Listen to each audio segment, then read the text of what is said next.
not move you. Okay? Yeah, Nalini said that the answer did not move you on today. And so thank you for coming to this session. I want to do something a little different. And I know Dr. Ross, I'm letting her know this. I'm going to do something a little bit different. And we've talked about implicit bias in the workplace and in the various types of spaces that implicit biases show up. Like in the justice system, we talked about that. In social services, we've talked about how implicit biases show up and how they manifest themselves, and we see the results of what happens. I want to do a shift. Say he wants to do a shift, y'all. He wants to do a shift. And I learned this from Letitia and Charm's class today. If you hear something that's really cool, I want you guys to say 1, 2, 3, then you can clap. Okay? So we're going to test it out. 1, 2, 3. 1, 2, 3. So you're to say that. If you hear something that you agree with, you say 1, 2, 3. Everybody what? Good deal. All right, that's what we're going to do. And then Letitia did some shimmy. So if you want to add a little shimmy to it, you can do that too. But I want to make a shift. And I want to talk about implicit biases, not just in the workplace, but what about in your worship place? What about in your workout space? Because we must admit that we're all biased. We all have prejudices. We all have what we like and don't like. And it's okay as long as it's not passing judgment upon someone else. As long as it's not impacting that person's life, their livelihood. It's okay to keep it to yourself. I don't necessarily like zucchini.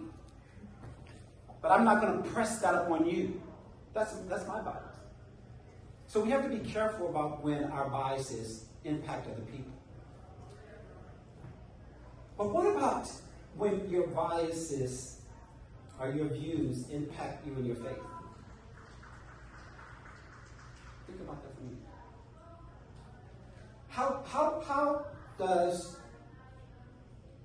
these biases, these views, these perspectives that we have are percolate, if you will, or birth or find their house in your houses of faith, in your communities of faith? I wanted to talk about biases because these are my areas of expertise. I'm an author of 2 books. My first book is Theology of Fitness. Theology of Fitness. It talks about our responsibility as faith people to take care of our temples.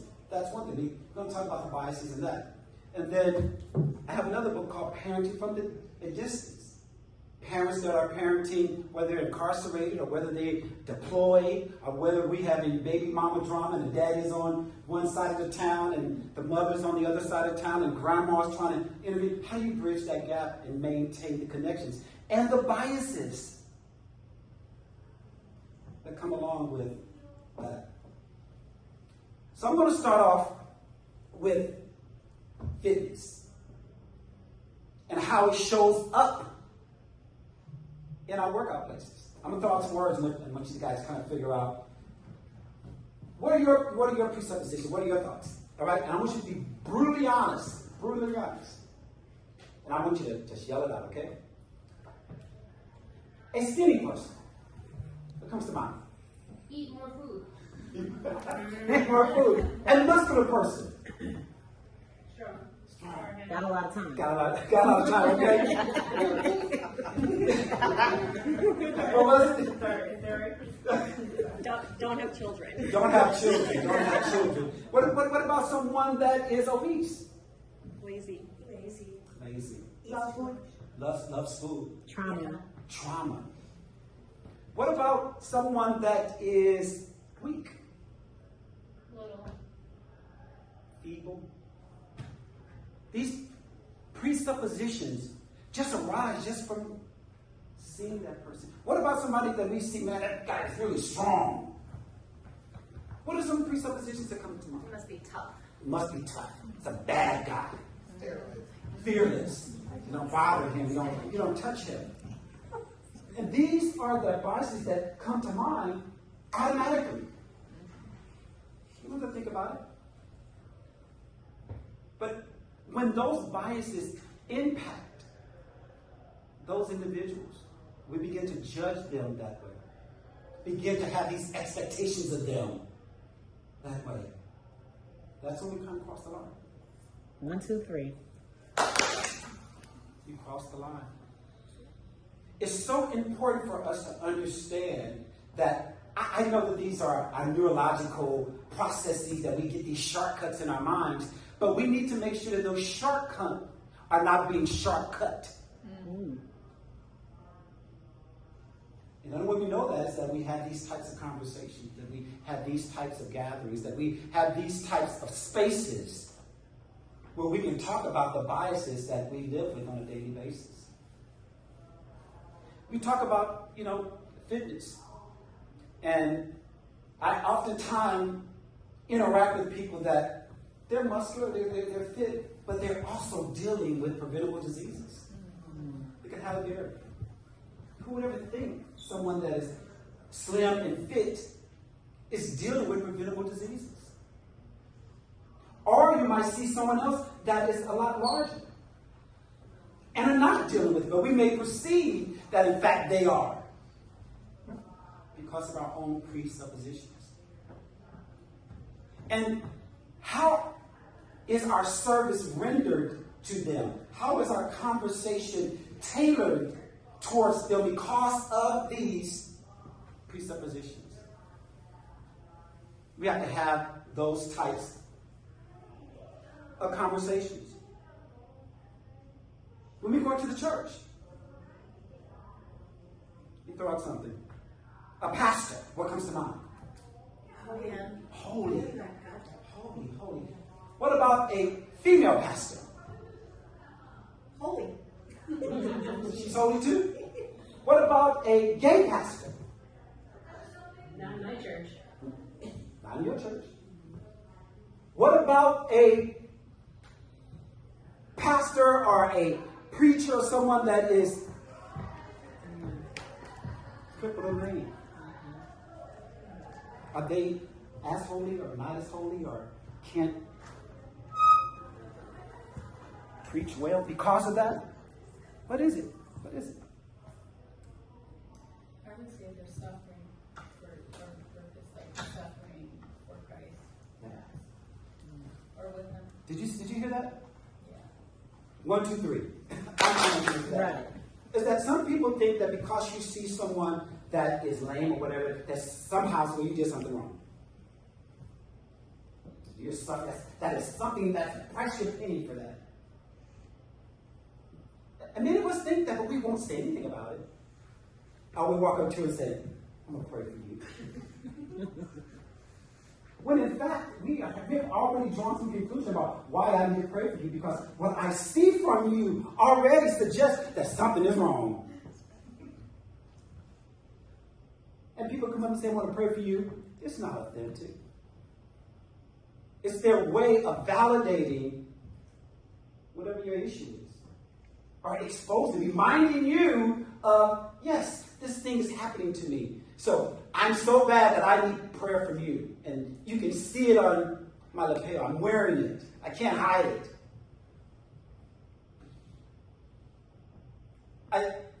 I use pastor because I have a very, very personal story.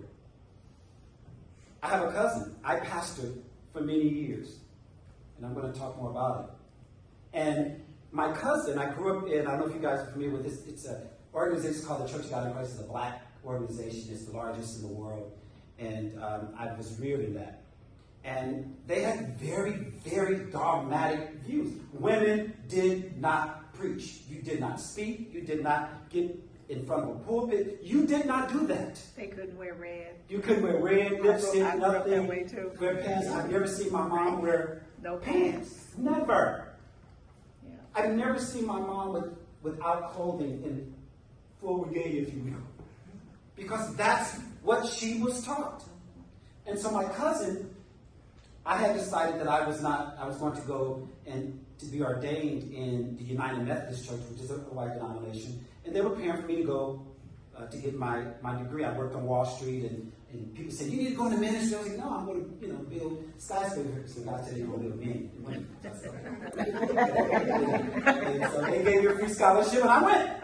And so I ended up graduating, and my cousin came to my graduation, and she noticed all of the women that were graduating with their master's and their doctorate degrees in ministry. And she went and got hers, and now she even has her doctorate. 1, 2, 3. She's a black woman, and a big black woman. A very, I call it voluptuous, but many will call her an obese black woman. Not only is she a black obese woman, she is like, voluptuous. I mean, just when you see her coming, all these presuppositions just pop up. And even though she is the most phenomenal and the most trained homiletician, she's consistently judged by her size. And even though now she has lost the weight and she's small, she still works from a space of a large woman. And we sit and we talk about the scars that she faced in faith, in a faith institution. And how many of us sit in Sunday after Sunday, whether it's live or in person or online, and we hear, we listen to these prejudices, these biases, sometimes it's so blatant, but we just close our eyes and say nothing about it. Nothing about it. But what is our responsibility? Our responsibility is to, now guys remember this, is to spot it, say it with me, spot it, stop it, and shift it. That's what we're going to start doing, okay? We're going to do what? Spot it, stop it, and shift it. Whenever you see it, you spot it, you stop it, and you shift them. 1, 2, 3. That is our responsibility to do that. I want to share something with you. I didn't want to do this, but I'm going to do it. I don't want to get biblical or anything of that nature, but I am. I want to give you guys 5 examples of scripture where implicit bias is so clear, but I've yet to hear anybody say anything about it. Come on with it. Here comes the story. You guys can look it up when you get home. 1 Samuel chapter 16. You guys may know the story. And it is when the people are judged by their appearance.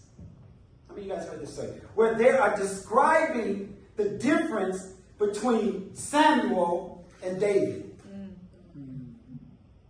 This is what they're saying about David. About Samuel. He's tall. He is strong. He is kingly. But David, he's a scrawny little man. He had to hang out with the sheep.